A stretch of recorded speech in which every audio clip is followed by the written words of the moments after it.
Okay, so let's talk about something pretty wild. What happens when you take one of the oldest, most prized assets in the world, diamonds, and fuse it with the very latest in blockchain technology? Well, that's exactly what we're digging into today. We're going to break down the economic engine behind KimberLite, a project that is literally tokenizing rough diamonds. I mean, just think about it for a second. What if you could do more than just look at diamonds? What if you could actually earn from them? That's the huge idea here. We're talking about a market worth over $100 billion, and KimberLite is basically saying, hey, you should get a piece of that action. Now, before we get any deeper, we've got to get one key concept down pat, RWA, or real-world asset. It's actually way simpler than it sounds. You take a real, physical thing, in this case a diamond, and you create a digital token that represents it. That token, living on the blockchain, is your proof of connection to that physical asset.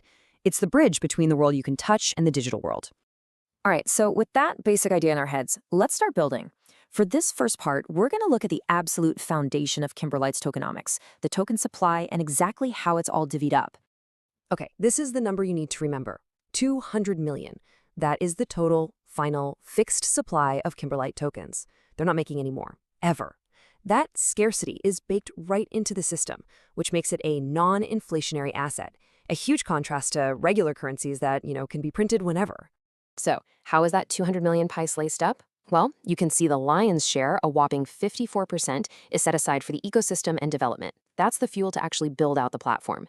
Then you've got 18% for community and marketing. That's all about getting the word out and rewarding the people who use it. The rest gets split between the team, fundraising, and making sure there's liquidity. This breakdown tells you a ton about what the project really cares about. A fixed supply is awesome, for sure. But here's a question. What's to stop a bunch of people from just selling their tokens on day one and crashing the price? Well, that's where this blueprint for a controlled release comes in. Let's check it out. And this is where it gets really smart. Just because 200 million tokens exist doesn't mean they're all flying around the market at the same time. Nope. The project uses what are called vesting schedules, which are basically just time-release locks. It means tokens are introduced into the market slowly, bit by bit, which is absolutely crucial for preventing crazy price swings and encouraging everyone to think long-term. So this gives you a real-world example of how that works for early investors. At the TGE, that's the token generation event, basically launch day, the later investors only get 10% of their tokens. The earliest investors? They get zero. They have to wait a full month before anything starts unlocking. And after that, everyone gets their tokens dripped out in small batches every month. It's all designed to prevent a massive sell-off right at the start. So you think that investor schedule is strict? Ha! Just wait till you see what the team signed up for. This is where you can really see if a project is serious or not. Get this. 0% for the team at launch. Their tokens are completely locked for 5 years. That's right, 5 years. They literally cannot sell a single token. It's only after that 5-year period is over that their tokens even begin to unlock over the course of another year. In an industry famous for short-term flips, this is one of the most powerful signals you can send. It screams, we're here for the long haul, and we only win if the whole ecosystem wins. Okay, so the supply is tight, the team is locked in, but what about you? What's the actual reward for just holding the token? Let's get into the good stuff. Right. This is really the most important question, isn't it? I mean, sure, the token price might go up, but what's the direct, tangible benefit of having this thing in your wallet? What makes it work for you? And the answer is this number right here, 11.5%. This isn't just some random number.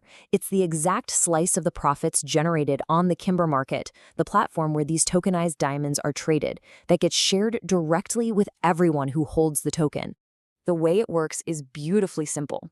Step 1, people trade on the Kimber market, and that generates revenue. Step 2, the system automatically collects 11.5% of those profits. And step 3, that money gets sent out to all the KimberLite token holders. It's that easy. The more the platform is used, the more holders earn. You can think of it as value recycling. Instead of all the profits just vanishing into some corporate bank account, a big chunk of it gets recycled right back into the community, to the people who actually own the token. It creates this awesome, self-sustaining loop. All right, so let's just quickly recap the big points of this whole economic model. First, you've got a fixed, finite supply of 200 million tokens. Second, there are smart, controlled vesting schedules to keep things stable. Third, you have an insane level of long-term commitment from the team with that 5-year lockup. And finally, the real kicker, that 11.5% profit-sharing system that sends revenue directly back to the holders. And that kind of leaves us with one last big thought to chew on. We've all seen the crazy cycles of hype and speculation in crypto.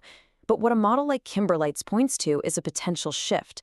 Is this the future? A system where digital tokens aren't just things to gamble on, but are actually tied to the real cash flows from real-world profit-generating businesses? It's a really compelling question, not just for this project, but for the entire industry.